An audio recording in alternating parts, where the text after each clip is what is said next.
This is a forgotten history that America has been hiding, but I'm here to tell you all the facts.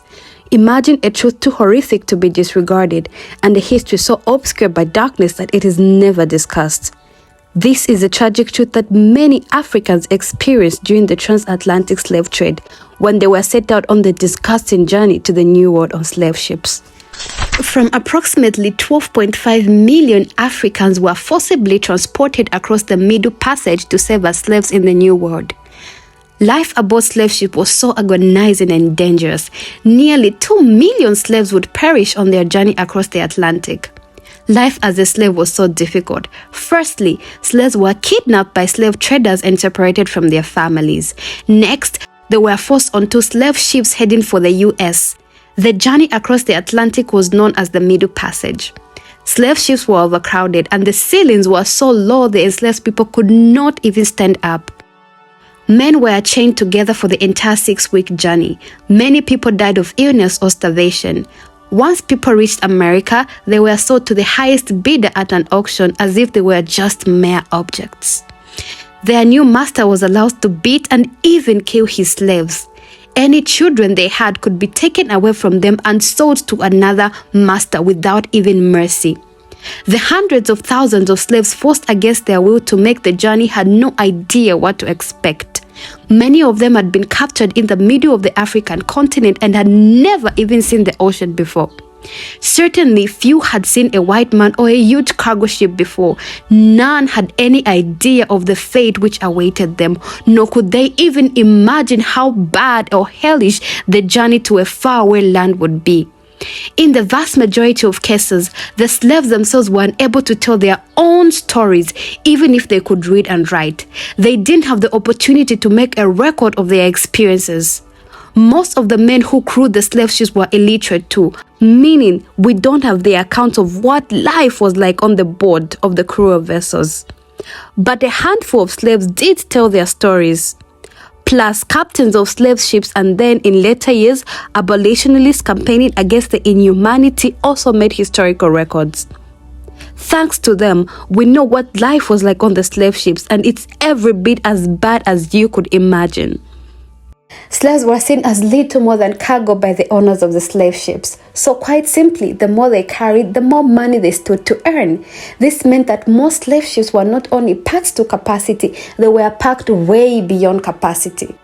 Overcrowding was commonplace, and for many years during the height of the transatlantic slave trade, there was simply nothing stopping the owners of the ships from setting sail with as many slaves as they could carry, both above and below deck. The majority of slaves were kept below deck in cramped, inhumane conditions.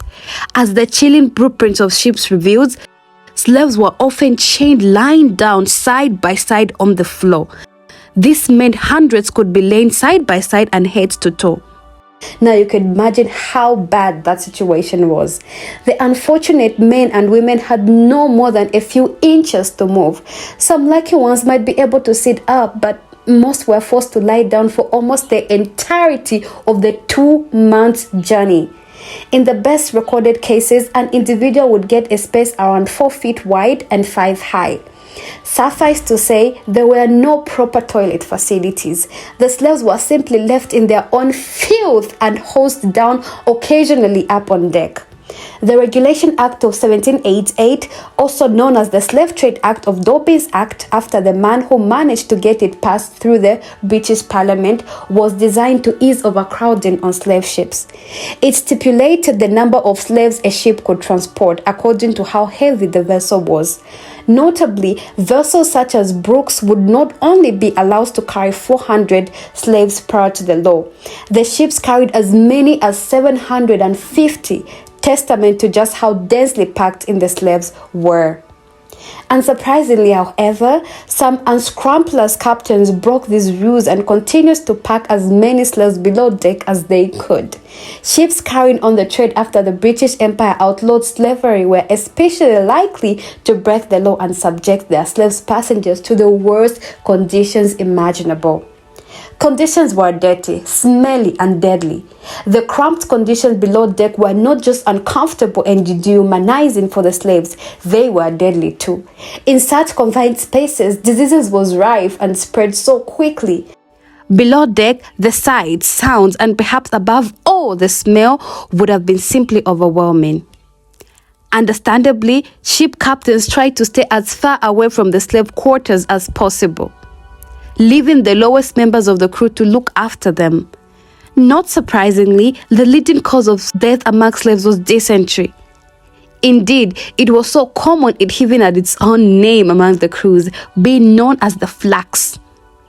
This was caused by the unsanitary conditions below deck, especially by the lack of proper toilet facilities. While a ship's crew would be required to clean the slaves on a regular basis, dysentery outbreaks were only too common and would spread quickly and easily, killing even the strongest of slaves in a couple of days. As well as urine and feces were everywhere, the decks would also be covered in vomit. Almost none of the enslaved men and women had ever been to the sea before, and so, in the rough waters of the Atlantic, seasickness was very common, only adding to the unsanitary conditions. Almost as serious was smallpox. Again, the cramped conditions meant that a single case could spread rapidly, killing dozens of slaves and even crew members. In bad weather, crews kept slaves below the deck for days at a time for fear of losing any of the human cargo overboard. This placed them at a heightened risk of contracting the pox or any other disease passing through the slaves. Male slaves and female slaves were kept apart, remaining on deck or in separate rooms. Male slaves and female slaves were kept apart, remaining on deck or in separate rooms. This occasionally provided women and children with some degree of space to maneuver, but there were drawbacks as well. They were especially left exposed to the crew's whims on deck. There was a great deal of exploitation and abuse, particularly of women sexually. In general, ship captains would strive to keep their crew members from having personal relationships with the slaves.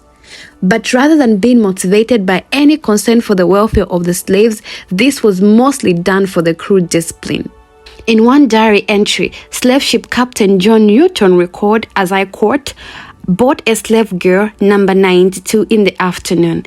While we are off the deck, William Corney seduced a woman slave down into the room and lay with her brute-like in view of the war quarter deck, for which I put him in irons. I hope this has been the first affair of the kind on board, and I am determined to keep them quiet if possible. If anything happens to the woman, I shall impute him, for she was big with her child." In some cases, women slaves would come ashore in America carrying the children of the crew members who had raped. However, while brutal rapes and other forms of abuse were only too common aboard the slave ships, so too were small acts of resistance. While some female slaves carried out abortions and infanticides as modest acts of resistance, many of them rebelled against their oppressors. Some made use of sex to their advantage, giving crew members favors in exchange for the better treatment and increased freedom. Sometimes even exploiting this freedom to aid in the uprising of the male slaves. In fact, several accounts of the Middle Passage claim that women had a significant role in planning numerous slave ship rebellions. Since they were allowed to move freely on deck, they could meet and talk with the crew, usually understanding them out of sheer prejudice. Children of all ages would join their mothers in the cramped quarters of a slave ship.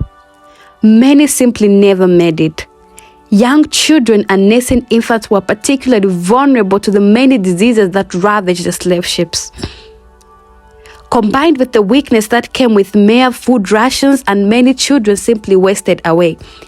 Their emaciated bodies thrown overboard as their anguished mothers could only watch on. For many slaves, the horrors had really just begun after they touched down. Many were unaware of their future, and others even believed they might be eaten, according to Ekwano. "They told us we were not to be eaten, but to work, and we should see many of our country people when we go on land," he remembers. This news gave us great comfort, and sure enough, Africans speaking every language arrived shortly after we landed. We were led straight to the merchant's yard, where we were all hardened in close quarters like a herd of sheep. From there, men, women, and children were bought and sold into a life of servitude, just like livestock. That's it for today. Remember to support. Please subscribe.